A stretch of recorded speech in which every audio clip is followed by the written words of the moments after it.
আজি 40 নং সৰভোগ বিধানসভা সমষ্টিৰ বিধায়ক মনোৰঞ্জন তালুকদাৰে বৰপেটা ৰোডৰ পৰা কদমতল হৈ সদৰ বজাৰ সংযোগী পথৰ নিৰ্মাণৰ কামৰ আধাৰশিলা স্থাপন কৰে। বৰপেটা ৰোডৰ নিচুকা পথছোৱা ষ্টাৰ ক্লাবৰ সন্মুখত জৰাজীৰ্ণ হৈ থকা পথছোৱাচি বিধায়ক মনোৰঞ্জন তালুকদাৰে ৰাজ্যৰ সুবিধাৰ্থে নতুন কামৰ শুভাৰম্ভ কৰাৰ বাবেই আধাৰশিলা স্থাপন কৰে।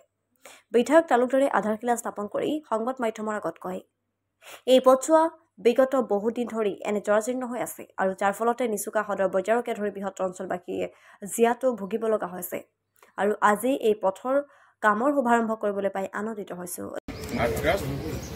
আমাৰ ৰোডৱে হ'ব 7.5 মিটাৰ মানে সোলজাল লৈ সাইড বাম লৈ এইটো থাকিব GSB WNM মিক্স মেকানম বুলি কয় আৰু DBM থাকিব 60 BC 30।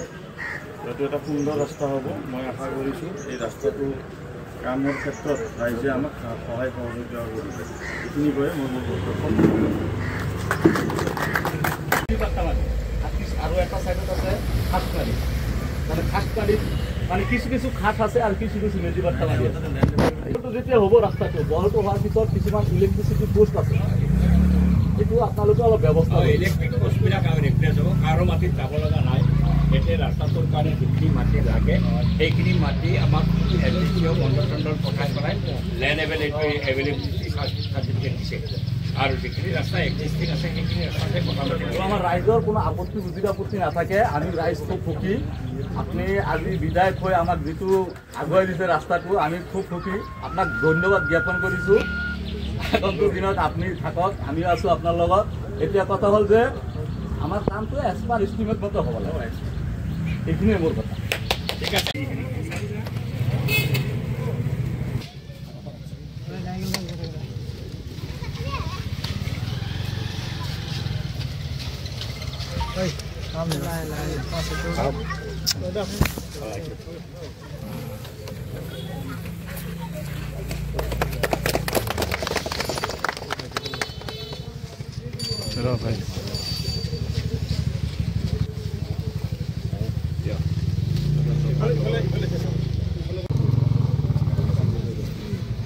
নিশ্চিতভাৱে ৰাইজৰ যথেষ্ট ভোগান্তি হৈছে। ৰাস্তাটো ভাঙি ছিঙি চুৰমাৰ হৈ গৈছে আৰু সেইকাৰণে যেহেতু গোটেই নিচুকা পঞ্চায়তৰ মানুহখিনি ইপিনেদি ওলোৱা সোমোৱা কৰে, আজিকালি টাউনৰ মানুহ বিভিন্ন কাৰণত নিচুকালৈকে যায়।